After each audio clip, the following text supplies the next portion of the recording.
స్వచ్ఛ భారత్ కార్యక్రమాలను విస్తృతం చేసేందుకు కేంద్ర ప్రభుత్వ రంగ సంస్థలు కృషి చేస్తున్నాయి. విశాఖలోని వివిధ యూనిట్లలో స్వచ్ఛ భారత్ కార్యక్రమాలను Guntur GST audit commissioner Anand Kumar వినూత్న రీతిలో అమలు చేస్తున్నారు. పాఠశాలలో బాలికలకు శానిటరీ నాప్కిన్లను అందుబాటులో ఉంచాలన్న సుప్రీంకోర్టు ఆదేశాలకు అనుగుణంగా ముందుగానే అమలుకు శ్రీకారం చుట్టారు. స్వచ్ఛ భారత్ కార్యక్రమాలకు ఎటువంటి నిధులు కొరత ఉండదని చెబుతున్న జీఎస్టీ ఆడిట్ కమిషనర్ ఆనంద్ కుమార్తో ఈటీవీ ముఖాముఖి. భారతదేశంలో ఇప్పుడు స్వచ్ఛ భారత్ కొత్త కోణాలని ఆవిష్కరిస్తోంది. ఎందుకంటే ఈ స్వచ్ఛ భారత్ మిషన్ ప్రారంభమై అంటే మోడీ ప్రభుత్వం వచ్చిన తర్వాత ఈ స్వచ్ఛ భారత్ మిషన్ పనిచేయడం ప్రారంభించి అది క్షేత్రస్థాయిలో విస్తృతమైన మంచి ఫలితాలను ఇవ్వడం, అది ఇప్పుడు ప్రభుత్వ శాఖల్లో వినూత్నమైన ఆవిష్కరణలకి వినూత్నమైన ఆలోచనలకి కారణమవుతుంది. దీనికి సంబంధించి GST Guntur audit commissioner Anand Kumar ప్రస్తుతం ఉన్నారు. ఈయన ఈ స్వచ్ఛ భారత్ అన్న నినాదాన్ని మొట్టమొదట అందుకున్న అధికారిగా మనం చెప్పాల్సి ఉంటుంది. దానికి సంబంధించి బాలికల పాఠశాలల్లోనూ వారి శానిటరీ నాప్కిన్స్, వెండింగ్ యంత్రాలు, స్వచ్ఛంగా తాగే నీటిని అందించడం, ఈ అన్ని అంశాలు ఎటువంటి ఫలితాలు ఇస్తున్నాయని ఆయన అడిగి తెలుసుకుందాం.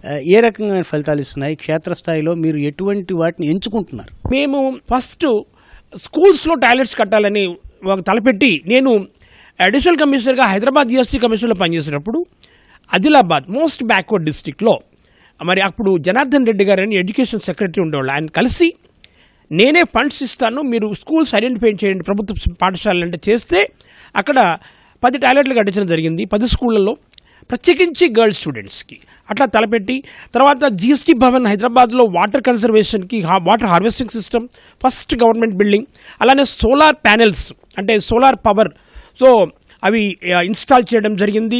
సార్, ఈ బాలికలకు సపరేట్ టాయిలెట్స్ లేకపోవడం వలన 20% డ్రాప్ అవుట్ అవుతుంది, తల్లిదండ్రులు పంపించడం లేదు. ఇప్పుడు ఆ 20% వస్తారు, ఆ 20%తో పాటు అదనంగా 20% వస్తే చెప్పడం జరిగింది. నేను ఇంకా మోటివేట్ అయ్యి మరి నేను ఆంధ్రప్రదేశ్కి వచ్చిన తర్వాత నెల్లూరులో ప్రాథమిక పాఠశాలలో, తర్వాత హై స్కూల్లో ఎక్స్క్లూజివ్గా గర్ల్స్ టాయిలెట్ కట్టించి నెల్లూరులో మా లేడీ అసిస్టెంట్ కమిషనర్ గారు ఇచ్చిన ఐడియా ఇది. సార్, బాలికలకి ఈ శానిటరీ నాప్కిన్ చాలా అవసరము, వెండింగ్ మిషన్స్ వచ్చాయి, మనము ఇన్స్టాల్ చేద్దామంటే 416 మంది బాలికలు మరి వసతి గృహంలో ఉంటున్నారు డిస్ట్రిక్ట్ సోషల్ వెల్ఫేర్ హాస్టల్. అక్కడ 6 sanitary napkin vending machines, 6 incinerator కాల్చేయడానికి పెట్టించాము, ప్యూరిఫైడ్ వాటర్ RO సిస్టమ్స్ పెట్టించాము. మరి రీసెంట్లీ హానరబుల్ చీఫ్ మినిస్టర్ కూడా మరి ఇన్స్ట్రక్షన్స్ ఇష్యూ చేయడం జరిగింది. చాలా సంతోషించారు. ప్రాబ్లం ఐడెంటిఫికేషన్ ఒకటి, ప్రాబ్లం సాల్వేషన్ ఒకటి. ఇప్పుడు ప్రాబ్లం ఐడెంటిఫికేషన్కి రాష్ట్ర ప్రభుత్వ యంత్రాంగం క్షేత్రస్థాయిలో విస్తృతంగా ఉంది. దాన్ని సాల్వేషన్ కూడా వాళ్ళ దగ్గర సొల్యూషన్స్ ఉన్నాయి. కాకపోతే ఇందులో నిధులు అనేవి ప్రధానమైనది. వీటికి ఈ కన్స్ట్రైన్ ఎట్లా అధిగమించాలంటారు? నిధులకు ఏమాత్రం కొరత లేదండి. దేశంలో 107 జిఎస్టీ కమిషనరేట్స్ ఉన్నాయి, 48 ఆడిట్ కమిషనరేట్స్. అది నేను ఇప్పుడు one of the audit commissionerates I'm heading here. అలానే ఇంచుమించు 50 నుంచి 60 కస్టమ్స్ కమిషనరేట్స్ ఉన్నాయి.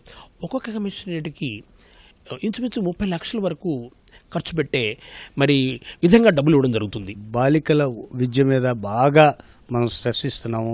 వాళ్ళు చదువుకుంటే మొత్తం కుటుంబం అంతా చదువుకున్నట్టు ఉంటుందని అన్నారు.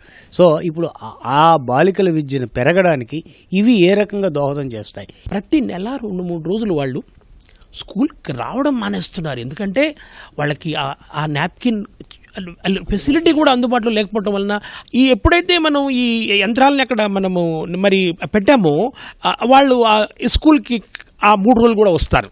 బిటియాకో పడావో దేశకో బచావో అన్నారు ప్రధానమంత్రి గారు. అంటే ఒక ఆడబిడ్డ చదివితే, ఆడబిడ్డ ఉద్యోగం చేస్తే ఆ కుటుంబాన్ని మొత్తాన్ని తను చదివించుకోగలుగుతుంది. కొత్త ఇనిషియేషన్స్ మీ పరిధిలో ఏం తీసుకోబోతున్నారు? ప్రైమరీ స్కూల్స్లో, పర్టికులర్లీ బ్యాక్వర్డ్ ఏరియాస్లో, స్లమ్ ఏరియాస్లో ఉన్న స్కూల్స్లో సోలార్ ప్యానెల్స్ పెట్టించబోతున్నాము. దాని ద్వారా వాళ్ళకి విద్యుత్తు మరి చాలా చౌకగా లభిస్తుంది. అలాగే కార్బన్ డయాక్సైడ్ ఎమిషన్స్ తగ్గుతాయి. 3 లక్ష్యాలు.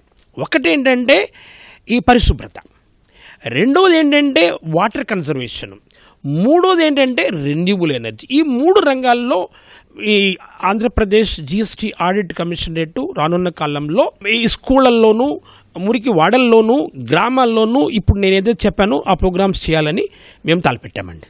ఇది GST commissioner, audit commissioner Anand Kumar గారి మనోగతం.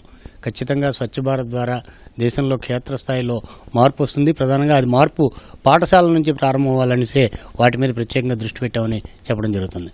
కెమెరామెన్ శ్రీనివాస్తో కూర్మరాజు, ఈటీవీ న్యూస్, విశాఖపట్నం.